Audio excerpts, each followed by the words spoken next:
In this video, I'm going to share some of the tasks that nursing associate trainee or healthcare assistants do in a night shift. And these are basically in physical wards, either acute or rehab. So I'm going to share my screen because it's easy for me to read them and go through them. But there is another video where I share the tasks that you do when you work in an early shift or late shift or a long day. These ones are specific for the night shift. So to start with, you will start work around 7:30 p.m. until 8 in the morning. So be ready and be prepared for a long night awake. You're going to take the handover from the late shift nurse, and then at night you might get 6 to 7 patients, depending how many patients there are in the ward, but you get more because there is less nurses and healthcare assistants working at night, and also some of the patients sleep through the night. So then when you finish the handover, you're gonna do some safety checks. So you're gonna make sure that the bay is tidy and the call bells are working, so and within reach for the patients to call you if they need you. And then you're gonna start settling patients in. So patients might want to start getting ready for bed, so helping them with toileting, personal hygiene, pajamas, oral care. Remember, if you have seen my other video, there are some patients that are supervision of one, which means that you just need to be around and pass them items if they need to, or patients that are assistant of one, which you actually need to physically help them to put the pajamas on, or patients that are assistant of two, that you need another person, another nurse, to be able to reposition them or to put the pajamas on if they are in bed or if they are in the chair. So that's the first thing you're gonna do.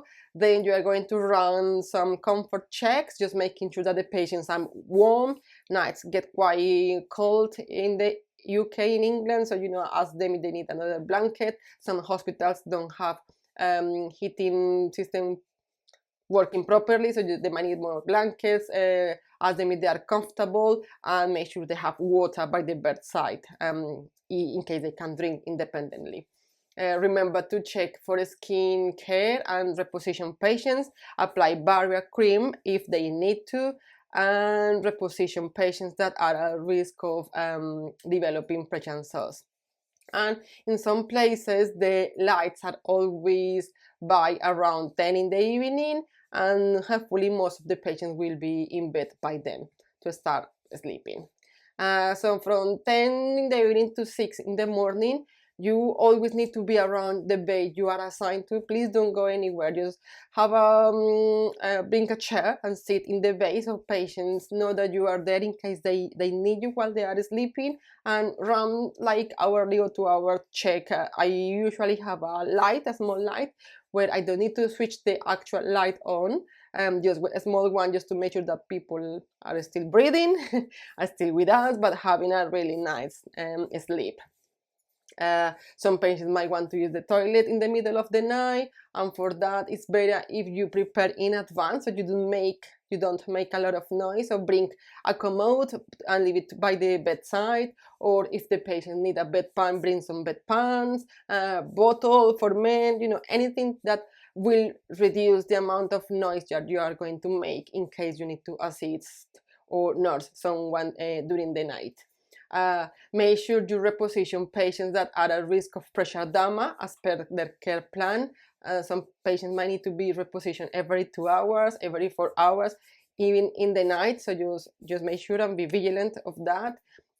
Continence care, again, like I said before, just get things ready, pads, catheter care. Sometimes you need to change the catheter back in the night, just for the sometimes it's every week that you have to change it, or every day. It depends on the care plan, but you make sure that you do that at night.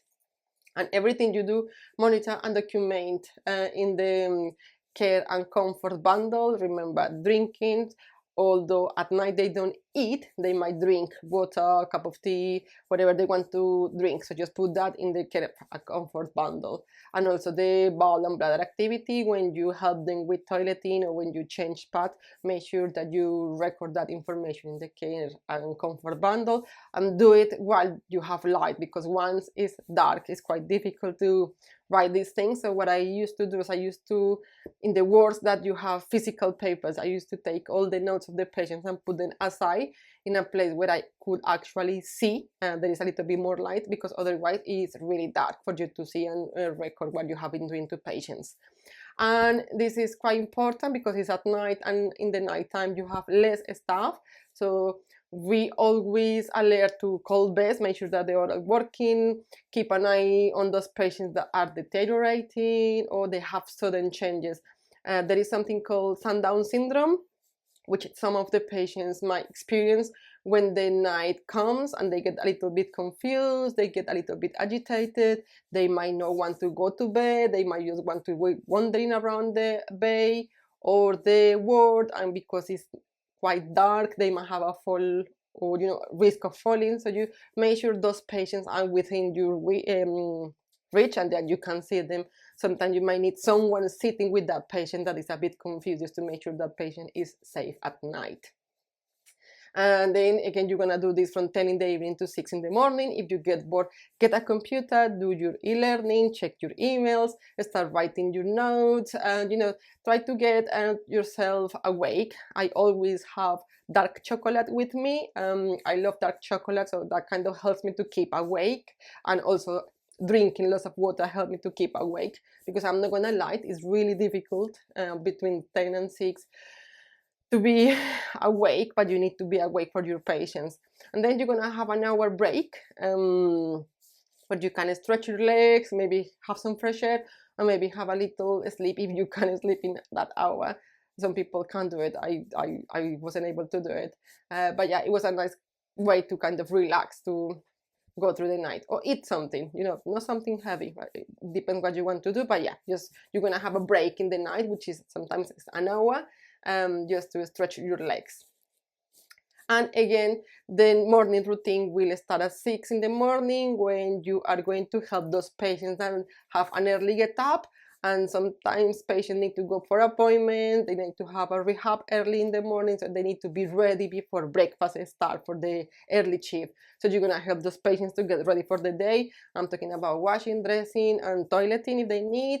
And then when you finish with those patients that are early get up, it is not all of the patients, there are no 7 patients that you need to get up early. Don't get me wrong, it might be just 1 or 2. But then the rest of the patients need personal hygiene and repositioning. So they need pad change, you need to have some warm drinks, because I mean, it's 6 in the morning and the last thing you want to be is awake. So at least if you can have them comfortable and drink a warm drink, that would be really nice. So you can do that as well. And then you're gonna complete your notes when you have finished all your repositioning and personal hygiene. And always remember, this is really key, night duty is about balancing patient rest with essential care. Keep noise and light to a minimum while ensuring safety and dignity at all the times. So it's really important that patients sleep. Some people probably misunderstand the importance of it in the recovery process. For those that have a trauma, stroke, any reason, night sleep is really important for anybody in their life. So make sure that your patients sleep well, and if they are not sleeping, escalate that with the doctor, with the nurse, because they might need to do something for that patient to get proper rest. Otherwise they're not gonna recover quicker or quickly. So make sure that also you do your part by keeping the noise really low, make the room dark, warm, very comfortable for them to sleep, not for you to sleep. That's it really. I used to work nights. I found them quite interesting because if you are organized and you don't struggle with sleeping, you might get lots of things done when you are at night. You might do some e-learning, you might start writing your notes for your patient early, tidy up the work, you can catch up with lots of things, especially admin bits, checking emails at night. But again, it's not for everybody, and there are quite long shifts to do. So make sure when you get home after your night work, have a good rest in the next day. Don't overwork, don't do anything else. Try to have some proper rest, because you need to sleep to be able to catch up with your next shift and with your studies. This is all I wanted to share about night shift. I hope you like this video. Remember, my name is Leslie Vasquez, and I'm just here to share some tools that can help you to communicate clearly with patients and with your colleagues when English is your second language. If you like this video, please subscribe to the channel, and see you next time. Bye.